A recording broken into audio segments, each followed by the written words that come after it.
începem un răspuns, să dăm deplasarea cu biletul numărul 24, cu viteza excesivă ce depășește viteza maximă determinată prin caracteristica tehnică a vehiculului, conduce la reducerea proprietății de frânare a acestuia, factor ce poate crea dificultăți în oprirea lui în cazul obstacolului nepinat, astfel fiind posibilă producerea accidentului de circulație. Deci, numărul 4 este corect.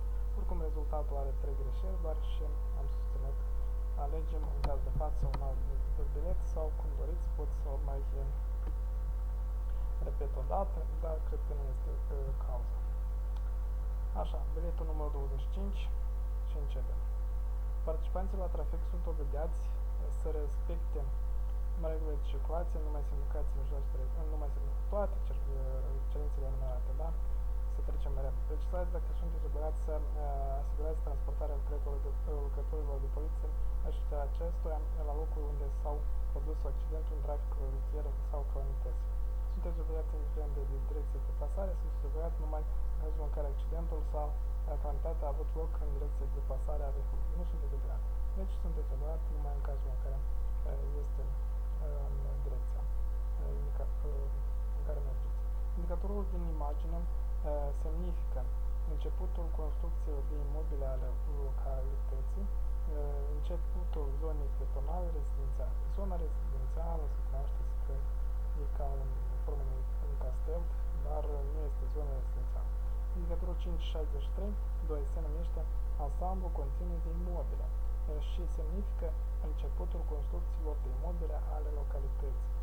Pentru semnificația începutului zonei pietonale sau rezidențiale se utilizează alte indicatoare. Ați înțeles?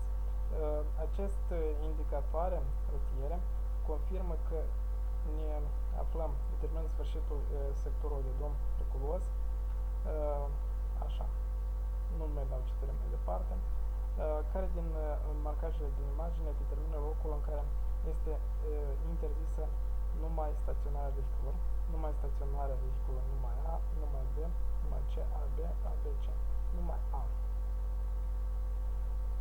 La acest semnal al agentului de circulație sunteți obligat să puneți de pasarea, efectuați opriți înainte marcajului ter de oprire.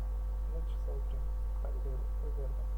În semaforul din imagine, săgeata verde aplicată pe fundalul negru al semaforului suplimentar permite numai virarea la stânga, permite virarea la stânga și întoarcerea numai în cazul includerii cu semnalul roșu al semaforului, permite virarea la stânga și întoarcerea numai în cazul includerii complet cu semnalul verde al semaforului, permite virarea la stânga și întoarcerea indiferent de semnalul de bază a semaforului. În situația de imagine, precizați dacă conducătorul autoturismului alb poate începe deplasarea. Deci, autoturismul alb poate doar cu condiția că nu va crea obstacole autoturismului negru. Poate doar în cazul în care conducătorul autoturismului negru va semnaliza prin conectarea farelor luminilor de întâlnire. Nu poate, deoarece colasabilul are numai două benzi de circulație pe sens. Nu poate. În cazul de față poate. Înaintea începerii deplasării, conducătorul trebuie să se asigure că acesta manevră va fi executată în siguranță și nu va crea obstacole pentru ceilalți participanți la trafic. În cazul dat, conducătorul autoturismului alb poate începe deplasarea doar cu condiția că nu va crea obstacole autoturismului negru. Da? În cazul în care nu va crea obstacole, el are drept. În situație de imagine, cu ce viteză poate continua deplasarea acest autoturism în afara localității? Deci, nu mai mare de 60, nu mai mare de 70, nu mai mare de 90, nu mai mare de 50. Nu mai mare de 60 este limita. Limita maximă de viteză pe drumurile din afara localității pentru autoturismele care tractează remorcă este de 70 km. Țineți cont, el are remorcă și maxim 70 de km. Ok, mai avem timp. În situația de imagine prealabil depășirii de partea dreaptă, trebuie să vă asigurați în executarea ambelor acțiuni de către conducătorul autoturismului albastru, numai în faptul că conducătorul autoturismului albastru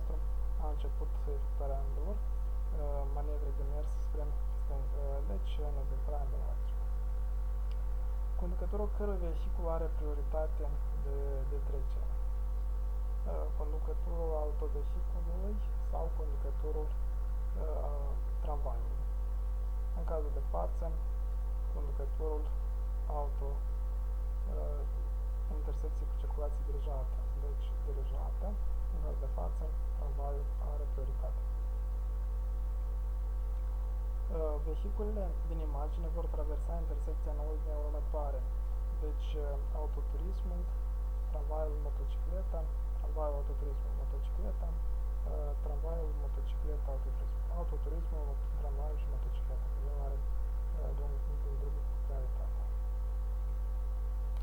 În ce ordine vor traversa intersecția aceste vehicule? Deci vor traversa intersecția în ordine următoare, va traversa tramvaiul, autoturismul, după care tractorul. Semnalul de alarmă general în caz de oprire fortuită a vehiculului în trecerea la nivel cu cale ferată prezintă seria dintr-un semnal continuu urmat de 3 semnale scurte al claxonului.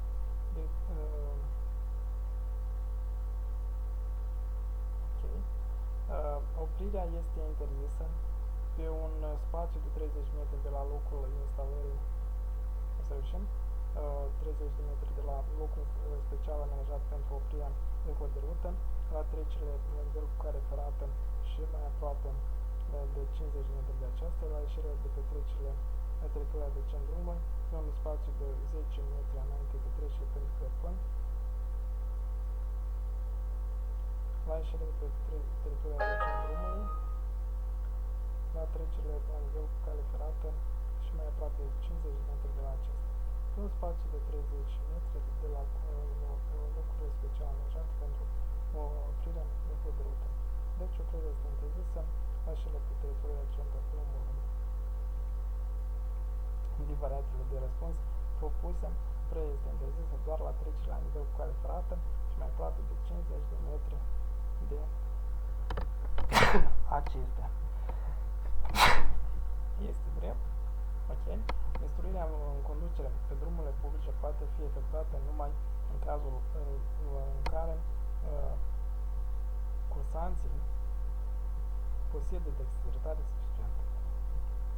Precizația este permisă transportarea în autoturism a copiilor în vârstă de până la 7 ani, care nu sunt supravegheți de persoane sau nu sunt ținuți în brațe. Este permisă numai dacă autoturismul este utilizat cu un dispozitiv special de susținere, este interzis. Este permisă numai în cazul în care este utilizat. Prin care semn distinctiv, în imagine trebuie să fie semnalizat autovehiculul condus de conducătorul invalid. Deci, numărul 2, Doamne ferește. În timpul frânării automobilului, asta terapează. Cum veți proceda? Veți întreabă pe frânare și veți continua rotivolanul în direcția de derapări în funcție de spate. În timpul frânării automobilului, asta derapează. Veți pune pe practică dispozitivul frânării de staționare, veți mări forța frânării. Veți întreabă frânarea și veți rotivolanul în direcția derapării. Conducătorii tuturor vehiculelor sunt obligați, în cazul deplasării pe timp de zi și în perioada de 31 martie, inclusiv să pună în funcțiune lumina de întâlnire în următoarele considerente. Deci, au loc efectele numerate la punctul 1 și 2. În această perioadă am de regulă transparența atmosferei este redusă, ceea ce duce la totuși considerarea vizibilității prin punerea în funcțiune a luminii. Întâlnirea pauză se contribuie la observarea luminii și reciproca vehiculă în condiții de vizibilitate redusă. Deci, punctul 1 și 2. Am 4 greșeli, nu am susținut, din motivul ăsta voi mai repeta încă o dată acest bilet pentru a-l soluționa din nou și a vedea răspunsurile corecte corespunzător timpul acordat. Bine, mersi mult și revedem